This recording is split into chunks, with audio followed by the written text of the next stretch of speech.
Hello, my name is Patrick Ross V. Coronel, and I'm here to give a brief introduction to workplace about discrimination, harassment, and unethical behavior of an employer or a colleague. First one, discrimination. Discrimination can be explained by the unjust or prejudicial treatment of different categories of people or things, especially on the grounds of race, age, or sex, which has the effect of nullifying or impairing equal opportunity or treatment in employment or occupation. Discrimination can be discrimination can occur when a person is treated less favorably than others because of characteristics that are not related to the person's competencies or the inherent requirements of the job. Harassment. Harassment can be explained by aggressive pressure or intimidation, which often used in the workplace.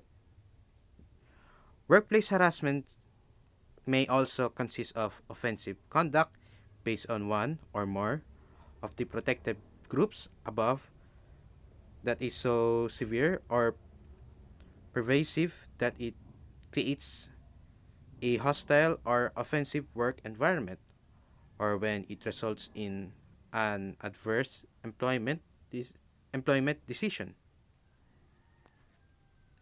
Next one, and the last one, is unethical behavior. Unethical behavior can be defined as actions that are against social norms or acts that are considered unacceptable to the public. Some unethical business behavior may include lying and changing the number of hours they have working, making a long distance phone call on the business phones, and copying business software so they can use it at home. While these are vary, they are all examples of unethical workplace behavior. Now, discrimination, harassment, and unethical behavior will be further explained by my group mates with their own much longer explanation of it. This is just a brief introduction to this topic, and thank you. Good day, my name is DJ Orabi, BSHM3A, and I'm here to discuss discrimination in the workplace. What is workplace discrimination? Discrimination in the workplace is based on certain prejudices and occurs when an employee is treated unfavorably because of gender, sexuality, race, religion, pregnancy or maternity, and disability. There are two types of discrimination in the workplace: direct discrimination and indirect discrimination. Direct discrimination, it can also occur when you pay someone less than other employees for no good reasons. You select particular workers for redundancy based on protected characteristics. You don't make reasonable adjustment or disabled worker. You sack someone for making allegation of discrimination, or you unfairly reject a request for flexible working from a new parent. Indirect discrimination. Indirect discrimination occurs when certain rules or regulation put certain staff members at a disadvantage. For example, if you insist all workers should work Sundays, this could be seen as discriminating against Christians who consider it a day of worship. Types of workplace discrimination. Racial discrimination. Racial discrimination in the workplace is based on race, skin color, ethnicity, or country of national origin. Racial discrimination examples include not hiring a qualified candidate, giving someone an undesirable job or task that they're overqualified for, passing someone over for a promotion, or otherwise making the workplace a hostile environment based solely on the employee's race. Race discrimination remains challenging issue for hospitality industry. By Kenneth Winkler, there have been several developments in the area of employment law in 2006 that will have a significant impact on the hospitality industry. As a result of U.S. Supreme Court decision in Burlington Northern and Santa Fe Railway, White 126, 2495, much attention has been focused on the issue of retaliation. Despite these developments, race discriminations remain a challenging issue for the hospitality industry and was an issue also addressed by the U.S. Supreme Court this past term. In Ashby Tyson Foods 1126 SCT 1995 in 2006, the court addressed the issue of whether the term boy, without any modifiers, could be probative of racial bias. The case was brought by two African and American superintendents who sought promotion to ship manager positions but lost out to two white employees. The plaintiffs claimed that the selection was racially discriminatory because the decision maker had previously referred to the plaintiff as boy. The appellate court had ruled that the use of the word boy without any modifier was not evidence of race discrimination. The Supreme Court disagreed and ruled that requiring modifiers or qualification in all instances to make the word boy evidence of bias was error. According to the court, the speaker's meaning may depend on various factors, including context, inflection, tone of voice, local costume, and historical usage. Hospitality employers should take notice of the decision, as many lawsuits stem from the use of insensitive language and foolish name calling. In March 2006, for example, Cracker Barrel resolved a Title VII lawsuit by agreeing to enter consent decree with the U.S. Equal Employment Opportunity Commission, apply $2 million to 51 current or former employees at three of its Illinois restaurants. Among the allegations were claims that the black employees were subjected to racially derogatory language, were required to wait on customers that white employees refused to serve, and were required to work in smoking sections. The consent decree also requires Cracker Barrel to train all employees at those stores regarding harassments, to post a notice regarding the outcome of the lawsuit, and to periodically report any complaints it receives to the EEOC. The decree also prohibits Cracker Barrel from retaliating against employees for complaining about illegal harassments or accepting benefits under the decree. As evidenced by the following summaries, the Cracker Barrel case is just one of many recent cases in which restaurants and hotels have been forced to defend serious allegations of racial discrimination. Race discrimination under EEOC spotlight. In April 2006, the EEOC issued a new compliance manual section updating guidance on how Title VII prohibits employment discrimination on the basis of race and color. The manual issued in recognition of the fact that charges alleging race discrimination in employment accounted for 35.5% of the Commission's 2005 charge receipt, which according to the EEOC constitute the most alleged basis of employment discrimination under federal law. The manual is designed to help prevent discrimination and assist in identifying and responding to instances of discrimination. The manual includes numerous examples and guidance that can be helpful to hospitality operators. The EEOC's issuance of the new compliance manual section should serve as notice to hospitality employers that the EEOC intends to continue its aggressive prosecution of race-based charges. Employers must be proactive. Given the litigation landscape, employers must take proactive steps to prevent racial discrimination from occurring in the workplace. Number 1. Implement and enforce an equal employment opportunity policy that is adhered to and supported by upper management. Implement policies and practices designed to widen and diversity the pool of candidates considered for employment openings and promotions. Ensure that promotion criteria are made known and the job openings are communicated to all eligible employees. Encourage all managers and staff to call other employees by their name. If you have name tags, use them. Insensitivity and name calling leads to trouble. Design, implement, and enforce a harassment policy that clearly prohibits all forms of discrimination, including, but not limited to, racial discrimination and harassment. Sex and gender discrimination. Sex and gender discrimination in the workplace are illegal yet happen every day. This encompasses discrimination based on an employee's gender, sexual orientation, or identifying gender. It also includes pregnancy and parental discrimination. As a sex gender discrimination example, an employer cannot pass someone over for a promotion, fire someone, or not hire someone based on their status as pregnant. Similarly, an employer cannot discriminate against parents, both male and female. Age discrimination. Men and women who are 40 and older are protected class and cannot be fired. passed over for a promotion or forced to retire simply because of their age. It's against the law to treat members of the workplace differently based solely on their age and assumed level of ability. A discrimination example for this protected class is telling someone they must retire because they're too old to perform their job. Disability discrimination. Employers must give fair treatment to employees with disabilities, including mobility, hearing, visual, and psychological disabilities. This includes equal employment opportunities, equal pay, and non-threatening work environment. Religious discrimination. It is illegal for employees to discriminate based on an individual's religious customs.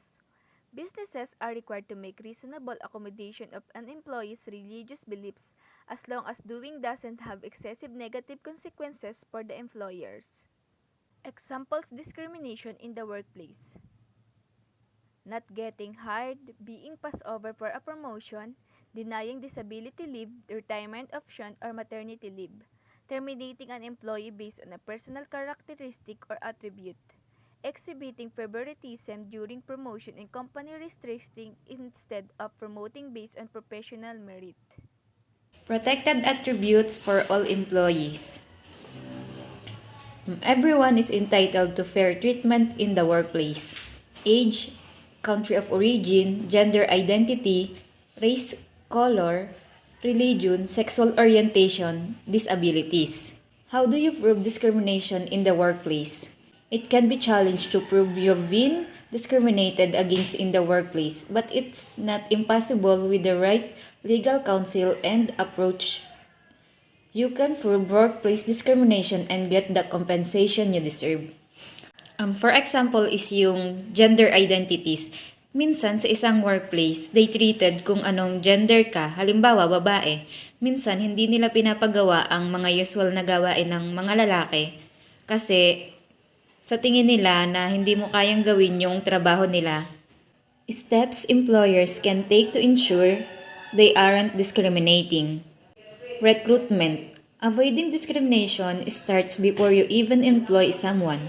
Make sure your advert doesn't discriminate by using particular terms. Only use other terms like highly experienced when they are an actual job requirement or could be discriminating against someone who hasn't had chance to gain any experience. Example is kapag mag-hire ka ng isang employee, dapat ay hindi ka bumibase sa experience ng isang applicant. Dapat ay bigyan ng chance ang bawat applicant na patunayan ang kanilang sarili. Policy. Create an equal opportunities policy. This should lay out the protected, characteristic, direct and indirect discrimination and what behavior is and isn't acceptable at work.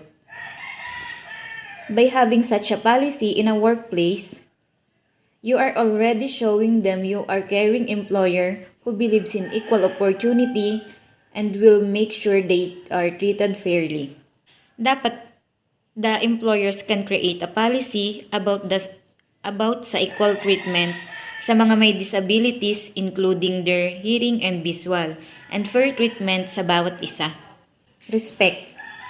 As part of the company culture, you should encourage your staff to respect each other differences. For example is the religion. Dapat kung ano ang pinaniniwalaan ng isang tao ay i-respect ng nakararami sa isang workplace. Training. As well as having general discrimination, training as part of the onboarding process for new employees. Train your manager and supervisor to spot cases of discrimination and how to respond to them. Latest news about discrimination in workplace. Activision Blizzard settles as workplace discrimination suit. Activision Blizzard, the video game maker facing growing legal problem stemming from allegation of a toxic workplace culture, has settled with U.S. workplace discrimination regulators. The company, one of the world's most high-profile gaming companies, reached a deal with the U.S. Equal Employment Opportunity Commission to settle claims, according to court documents filed in Monday. The agency had filed suit earlier in the day in federal court in California, the culmination of nearly 3 years investigation. Ang cause nito kaya nag-file ang Activision Blizzard is to take effective action after employees complain about sexual harassment and discriminated against employees. Tali Arbel, September 29, 2021. The agency said Activision failed to take effective action after employees complained about sexual harassment, discriminated against employees who were pregnant and related against employees who spoke out, including firing them. Activision said it would create an $18 million fund to compensate people who were harassed or discriminated against. Good day, I am Christine Palicano from BSHM 3A Tayabas Campus. I'm here to present to you the harassment. Unfortunately, even the sharpest of HR professions sometimes miss the main sign the types of workplace harassment. For one, it's almost impossible to keep watch over what all your employees are doing. And secondly, employees have their own ideas about what it means professionally in workplace. For example, one employee might cause words perfectly acceptable and used in everyday conversation with coworkers, while another think they are never okay and actually find them very offensive. And since one of the ways of EEOC define workplace harassment is creating a hostile work environment, it can be challenging for HR profession to put themselves in shoes of all employees and they identify every behavior that a reasonable person would say crosses the line into harassment, and that goes doubly for your employees. Here are the 3 types of workplace harassment. Example and solution to keep your educate employees for preventing workplace harassment. First, verbal writing. Second, physical. Third, visual. Workplace harassment. Example. First, verbal written. Verbal or written is probably the most abused workplace harassment. Example and the one come across most often. Here are the some instances where it can occur. First, sending email with offensive joke or graphics about race or religion. Repeatedly request dates or sexual favor in person or through text. Asking about history of illness or genetic disorder. Making derogation comment about someone's disability or age. Limiting someone foreign accent behind their back. The biggest thing to watch out nowadays is technology. For example, if one employee forwards an email with pornographic image, it can circulate to the point where everyone is offended in the office, since it evenly does not what original sender was it intending. Physical harassment might be a little harder to recognize because it can sometimes be very subtle. First, lethal gesture or other gesture meant to convey crossword. Unwanted touching a person or their clothing. Frequently following or standing too close to a person on purpose. Frequently following or stand too close a person on a purpose. Making sensually suggestive facial expression. Playing music with offensive or degrading language. Many times it can those even have the directed at the person to be harassment. So for example, if 2 coworkers are joking around and one makes an inopportunately a gesture and someone else sees it, they might feel uncomfortable and even harassed. Visual is probably the hardest and spot because it's the most subjective and requires to you put yourself in the shoes of the other person. First, wearing clothes with offensive and vulgar language. Displaying poster or picture of a sexual nature. Showing other people sexually suggestive text, message, or email. Watching pornographic or violent video. Drawing violent or derogated image. For example, someone might be a comic strip displayed on their workplace station, and while most people might find the joke funny, someone else might find it offensive. and say it is creating hostile work environment. Ways to educate employees about their types of workplace harassment. Since it's impossible to watch over all employees, you have to rely on them understand what acceptable behavior, how to handle harassment in the workplace, and what action to take. And here's how you can help them. Have the top level executive set an example. If a manager cruise around their employees, the employees could take that as a sign it is okay for them to cruise too. So the first thing to do is ensure that your top level executive and the manager are setting a good example. Define unacceptable behavior in official policies. Because your employee might have different viewpoints about what makes for the hostile environment, it's important to clearly define in your code of conduct or employee handbook what is unacceptable behavior. Implement workplace harassment training exercise. Other way to help employees understand their role in preventing the different types of workplace harassment is to have them take harassment prevention training. The training can also reinforce the guidelines you've set to acceptable behavior to reinforce them with related example. Outline reporting procedure and investigated claims. Finally, you can encourage employees to come forward and they feel them are experience workplace harassment. Outline the procedure, investigate the claims, and the most importantly, take preventing action. Preventing the different types of workplace harassment is an ongoing process. It requires you to take a closer look what happened around your office and put yourself in the shoes of all different types of people. It also requires you educate your employees as the different forms workplace harassment and what they can do to prevent them. We can help make it easier to communicate acceptable behavior to your employees with our harassment prevention training. Request a demo today to learn more. Hi, I'm Jonah Pertes. Here's the last topic is unethical behavior. Most people understand the right and wrong behavior and have a conscience. So why do good people do bad things?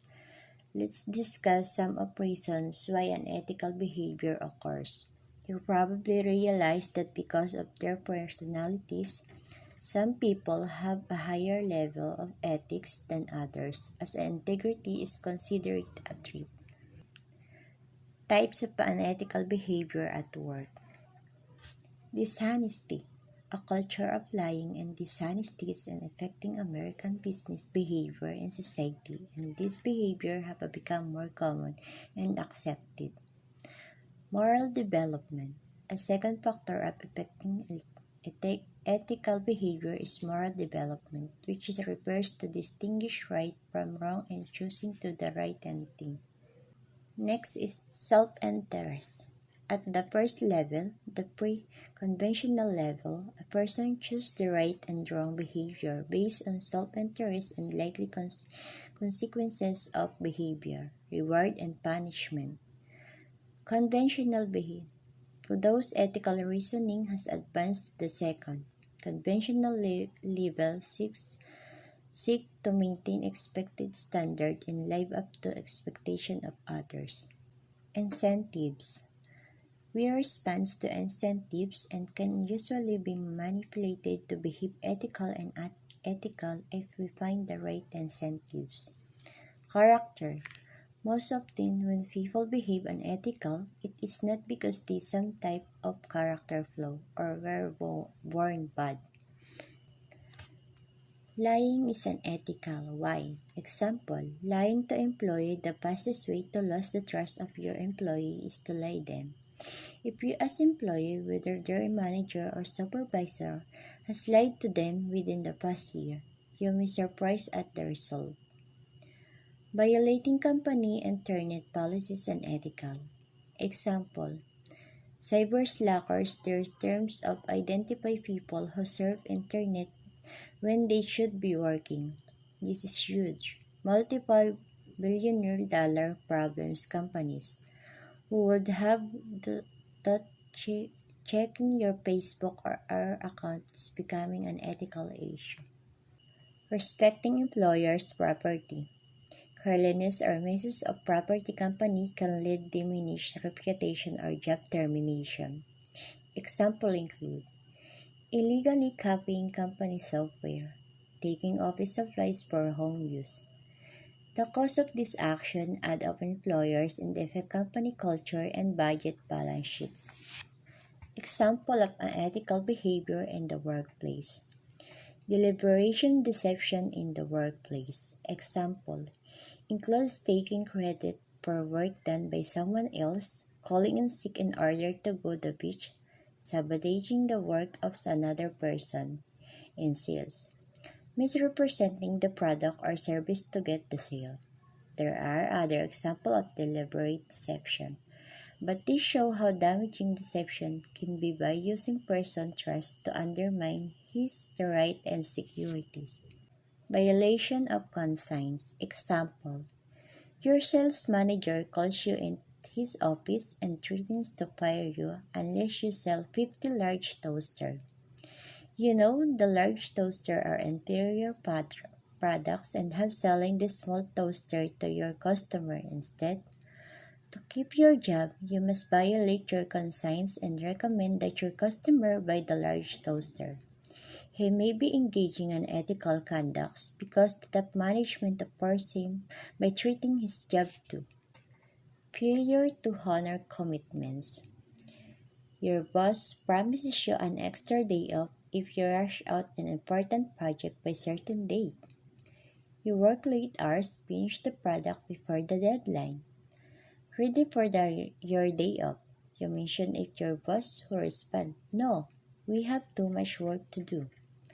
Your boss engaged in ethical behavior that has virtually guaranteed your future distrust and unwillingness to extend yourself to assist in department emergencies. In addition, you are likely to complain to your coworkers, causing them to distrust in promises of the boss and be unwilling to cooperate with his requests.